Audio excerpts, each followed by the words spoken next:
Hello बच्चों, welcome back to my channel digital Udaan. और जैसा कि मैंने पहले आपको बताया था कि आज जो है मैं आपके लिए एक नई वीडियो लेके आई हूँ उन बच्चों के लिए जो बाकी बच्चों से थोड़ा सा वीक पढ़ते हैं, यानी कि स्लो लर्नर जो हैं। आपको उन्हीं बच्चों के साथ अगर चलना है तो आपको साथ के साथ प्रैक्टिस करनी पड़ेगी और आप बिल्कुल ज़रूर है पॉसिबल कि आप उन बच्चों के साथ चल पाएंगे। तो आज जो है मैं शुरू करती हूँ हिंदी भाषा का ज्ञान जो है उसमें मैं आपको आज बताऊँगी हिंदी की मात्राओं के बारे में। तो पहले जो है हमें ये सीखना है कि भाषा क्या चीज़ होती है, ठीक है। लेकिन उससे पहले आपको क्या करना है, मेरे चैनल यानी डिजिटल उड़ान को सब्सक्राइब करो ताकि आपको जो आगे आने वाली वीडियोज़ हैं उनका भी पता चल सके और आप प्रैक्टिस जो है वो कंटिन्यू कर सके। तो शुरू करते हैं। हिंदी भाषा, सबसे पहले आपको पता होना चाहिए कि भाषा क्या चीज़ होती है। यहाँ मैंने एक डेफिनेशन लिखी है, उसको पढ़ते हैं। भाषा वह साधन है जिसके द्वारा मनुष्य अपने विचार दूसरों पर भली भांति प्रकट कर सकता है और दूसरों के विचार समझ सकता है। जैसे एग्जाम्पल है हिंदी और अंग्रेजी, और भी भाषाएं होती हैं। यहाँ अगर आपको जो पता है वो दो ही भाषाएं आप अपनी क्लास में पढ़ते हो, तो भाषा क्या होता है जिसके द्वारा जो है आप किसी और व्यक्ति के विचारों को समझ पाते हो और अपनी बात उस तक पहुंचा पाते हो कि मैं ये कहना चाह रहा हूँ। अब जैसे मैं आपको पढ़ा रही हूँ, किसके द्वारा पढ़ा रही हूँ? भाषा के द्वारा। जो भाषा मैं जानती हूँ वही भाषा आप भी जानते हो। तो इस तरीके से जो मैं आपको समझाना चाह रही हूँ वो आपको समझ में आ रहा है, ठीक है। तो ये एक भाषा का कौन सा रूप है? मौखिक, क्योंकि मैं बोल के आपको समझा रही हूँ। और आपको अपने फ़ोन पे जो दिखाई दे रहा है वो भाषा का कौन सा रूप है? लिखित रूप है, ठीक है। तो ये दो बातें समझ में आ गई हैं कि भाषा जो है क्या होता है, और भाषा जो है उसके कितने रूप होते हैं? उसके दो रूप होते हैं, मौखिक और लिखित रूप। तो अब जो मौखिक है उसमें तो मैं आपको बोल के बता रही हूँ, और उसमें आपको ये नहीं पता कि मात्रा क्या है क्या नहीं है। मतलब लिखित में जो है आपको ये ध्यान रखना होता है कि लिखते हुए हमें चिन्हों का प्रयोग क्या करना है, ठीक है। तो चिन्ह क्या होते हैं? जैसे भाषा जो हम शुरू करते हैं हिंदी भाषा, तो सबसे पहले आपने फर्स्ट क्लास में क्या सीखा होगा? वो थी हिंदी वर्णमाला। याद आ गया? ये देखिए, ये वर्णमाला जो आप फर्स्ट क्लास से सीखते आ रहे हैं, जिन्होंने फर्स्ट से पहले नर्सरी केजी की होगी वो वहाँ से भी सीखते आए होंगे। तो ये सबसे छोटा रूप होता है किसी भी भाषा का, और वो होते हैं वर्ण, ठीक है। और वर्णों की माला जो होती है, वर्ण यानी कि एक सीक्वेंस में जब लगे हुए होते हैं और हम उनको पढ़ते हैं तो वो वर्णों की माला बन जाती है। हिंदी की वर्णमाला जो है उसमें दो तरह के जो है वर्ण माने जाते हैं। एक होते हैं स्वर और दूसरे होते हैं व्यंजन। ये यहाँ मैंने लिखा हुआ है, ऊपर देखिए। ए, आ, ई, उ, री, ए, आई, ओ, औ, अंग, अह, ये सब क्या हैं? स्वर हैं। और नीचे जो है कै, खे, गे, घे, अड़, ये आपको सीक्वेंस में याद भी होंगे, ऐसा कुछ नहीं है आपको नहीं याद है, लेकिन एक बार जो है आप इनकी अच्छे से फिर से रीडिंग कर लीजिए, क्योंकि कई बच्चों को जो है शब्दों में कन्फ्यूजन होती है। कोई बात नहीं, अगर आपको कन्फ्यूजन है उसमें कोई प्रॉब्लम नहीं है। कई बच्चे थोड़ा देर से सीखते हैं, कई जल्दी सीख लेते हैं, लेकिन आपको इनकी जो है शब्द जो है मतलब ध्वनि जो है वो पकड़नी है कि ये ध्वनि किस चीज़ की है। जैसे कई बच्चे बड़े जय और झय में बड़ा कंफ्यूज होते हैं। यहाँ देखिए लिखा हुआ है जय, जय जहाज जो आप बोलते हो, जय झंडा जो आप बोलते हो, तो दोनों में फ़र्क है, जय और झय, ठीक है। तो आपको क्या करना है? ध्वनि को समझना है और उसको याद रखना है कि जो ध्वनि बोली जा रही है वो किस चीज़ की आ रही है, ठीक है। जैसे टे और ठे, आप ऐसे ही इसको याद करते हो, टे से टमाटर, ठे से ठठेरा, लेकिन आप इन चीज़ों को भूल जाओ कि टे से टमाटर है या ठे से ठठेरा है। आपको याद क्या करना है कि टे लिखा कैसे जाता है और उसकी ध्वनि क्या है, और ठे कैसे लिखा जाता है उसकी ध्वनि क्या है, डे कैसे लिखा जाता है उसकी ध्वनि क्या है। तो जब आप शब्दों को पढ़ोगे तो आप उस टाइम में टमाटर और ठठेरा याद नहीं करोगे, उस टाइम आप उन शब्दों की ध्वनि को याद करोगे और बनावट को याद करोगे, ठीक है। तो आगे से इनको आपको सीधा सीधा ही पढ़ना है। कै, खे, गे, घे, अड़े, ऐसे करके आपको पढ़ना है। अच्छा ये देखिए हिंदी में जो भी हैं वर्ण आपको दिखाई दे रहे हैं, कै, खे, ग, घ, अड़े, इन पांचों में जो है एक जैसी ही आवाज़ आ रही होगी। जैसे च, छ, ज, इनमें जो आपकी जीभ है वो एक ही जगह जाके लगेगी। ट, ठ, ड, ढ, अण, इनमें भी जीभ एक जगह जाकर लगेगी, यानी कि ऊपर वाले हिस्से पे। तो ये एक सीक्वेंस बनाया हुआ है व्यंजनों में कि आपको उनको वैसे ही याद करना है। ठीक है, अब बारी आती है स्वर, जो मैंने ऊपर बताया था। हिंदी वर्णमाला में जो स्वर होते हैं सिर्फ स्वर की मात्राएं होती हैं, व्यंजनों की कोई मात्रा नहीं होती है। ठीक है, तो जो ये स्वर आपको दिखाई दे रहे हैं सिर्फ इनकी मात्राएं होती हैं, और व्यंजन जो होते हैं इनके साथ इन मात्राओं को लगा करके हम शब्द बनाते हैं। तो आपको क्या याद रखना है कि जो मात्राएं होती हैं वो सिर्फ स्वर की होती हैं, व्यंजनों के साथ उनको लगा करके शब्द बनाए जाते हैं। जो ये नीचे व्यंजन दिखाई दे रहे हैं इनके साथ लगा करके हम उन शब्दों का निर्माण करते हैं। कैसे करते हैं देखो, पहले तो हम मात्राएं सीखते हैं कि कौन से स्वर की कौन सी मात्रा होती है। ठीक है, चलते हैं आगे। ये देखिए हिंदी की मात्राएं। अब सबसे पहले जो दिया हुआ है वो है ए। ए जो होता है उसकी कोई मात्रा नहीं होती है, लेकिन जो व्यंजन मैंने अभी बताए थे आपको, कै, खे, गे, देखो उनको जब हम बोलते हैं तो पीछे ए की आवाज़ आती है, हल्की सी आवाज़ आती है। तो यानी कि व्यंजनों के साथ ए जो है वो पहले से ही जुड़ा हुआ है। ठीक है, ये याद रखना। तो ए की मात्रा कुछ नहीं होती है। दूसरा है जो, वो है आ। आ की मात्रा क्या होती है देखिए, इस तरह से जो है मात्रा आ की लगाई जाती है किसी भी व्यंजन के साथ। जैसे कै के साथ आ की मात्रा लगा दी तो का बन गया। हमें उसको कै जमा आ नहीं पढ़ना है, उसको सीधा बोलना है का। क्या बोलना है? का। अब उसके बाद बारी आती है जिसको आप बोलते हैं छोटी ई। इसको छोटी ई क्यों कहते हैं? क्योंकि इसकी छोटी ध्वनि होती है। ठीक है, ई जो धीरे से आवाज़ आएगी वो छोटी ई। अब इसमें आपको याद रखना है, ये देखिए बड़ी जो है उसकी ध्वनि जो है थोड़ी लंबी होती है, ई ऐसे करके। जो आप लोग ई से इमली, ईख ऐसे करके बोलते हो, तो इनको ऐसे नहीं पढ़ना है। आपको करना है कि जो छोटी ध्वनि है वो छोटी ई और उसकी मात्रा आगे से है, और जो बड़ी ई आप बोलते हो उसकी ध्वनि बड़ी होती है, लंबी होती है यानी कि, और उसकी मात्रा पीछे से लगाई जाती है। ठीक है, तो दोनों में थोड़ा सा ही फ़र्क है होता है, लेकिन आपको सिर्फ क्या करना है, उस ध्वनि को पकड़ना है। कई बार बच्चे बड़े कंफ्यूज होते हो आप, तो आपको क्या करना है, मैडम से ऐसे पूछना है कि मैडम आपने जो वर्ड बोला है उसमें आवाज़ जो है वो छोटी ई की धीरे आई या लंबी आई है। ठीक है, ये आप अपनी मैडम से जो है ये भी पूछ सकते हो कि छोटी ई की मात्रा लगेगी या बड़ी ई की मात्रा लगेगी। तो मात्रा आपको याद रखनी है।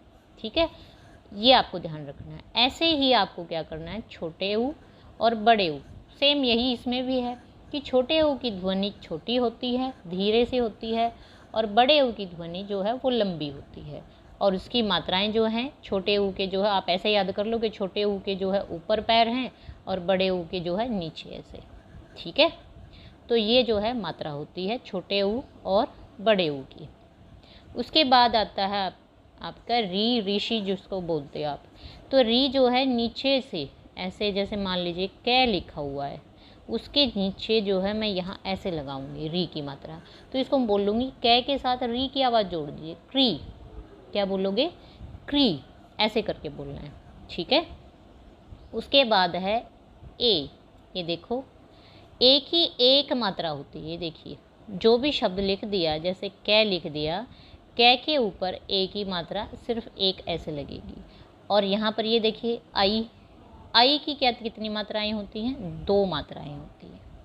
ठीक है, अब बारी आती है ओ की। ओ जो है उसमें क्या लगा दिया हमने, डंडा लगा करके नीचे किसी भी व्यंजन के साथ पीछे एक डंडा लगाइए और उस डंडे के ऊपर मात्रा लगाइए। इसमें बड़ी गलतियां करते हो आप लोग क्या करते हो, मात्रा लगा देते हो व्यंजन के ऊपर, पीछे डंडा लगा देते हो। नहीं, उस डंडे के ऊपर जो है वहाँ आपकी दोनों मात्राएं या एक मात्रा जो है वो आएंगी इस तरह से। जैसे ओ और औ के पीछे जो है यहाँ इन पे मात्राएं लगी हुई हैं, ऐसे ही आपको मात्रा लगानी है।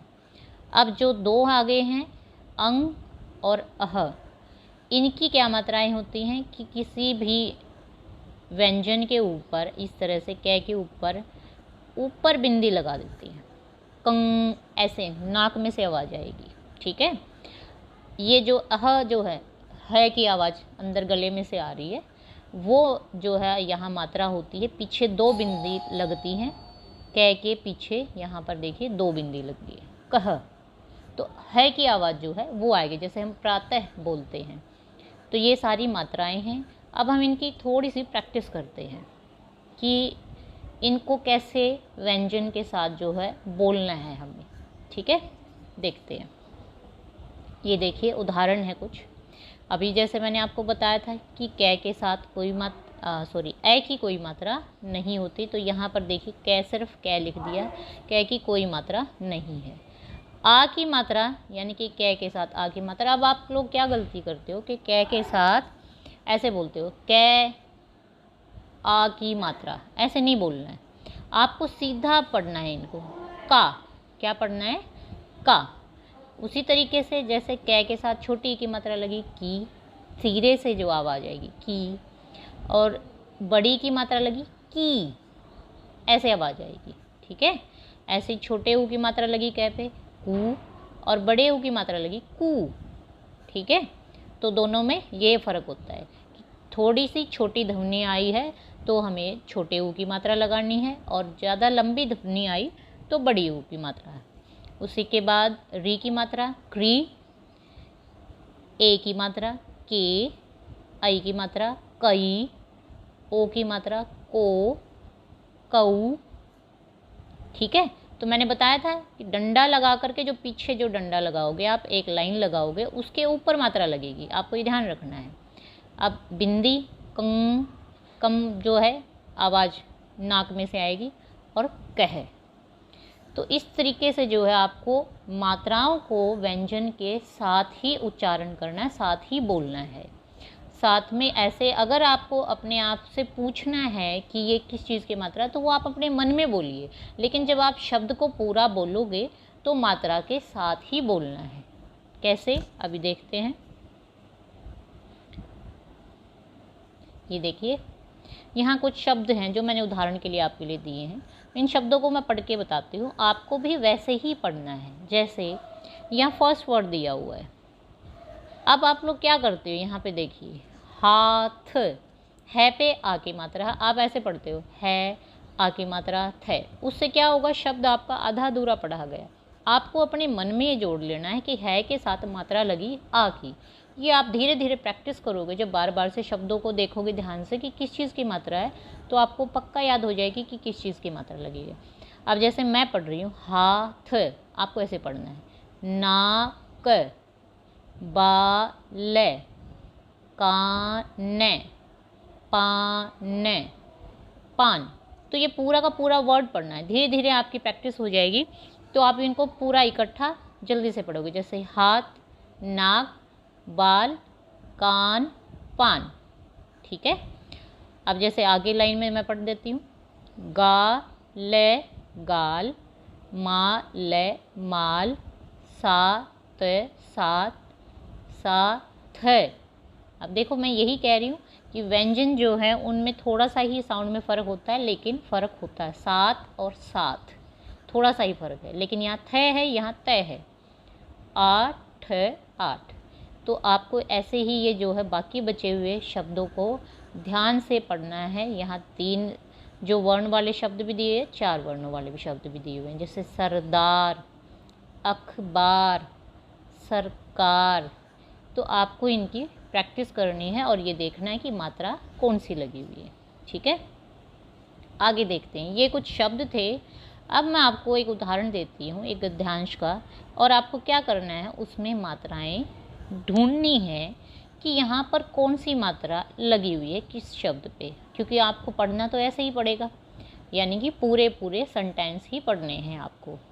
अगर आपसे पढ़ा जाता है तो बहुत अच्छी बात है, ये आपकी प्रैक्टिस के लिए होगा। थोड़ा सा मुश्किल रहेगा छोटे बच्चों के लिए, लेकिन जो 4th 5th क्लास के बच्चे हैं आपके लिए बेटा ये बहुत अच्छा रहेगा कि आप ऐसे ही प्रैक्टिस करो, सेंटेंस को पूरा पढ़ने की कोशिश करो। रीडिंग करोगे बार बार से तभी आएगी। कुछ गलतियाँ हो सकती हैं, किसी के साथ बैठ कर के तब पढ़ोगे तो ज़रूर पढ़ा जाएगा।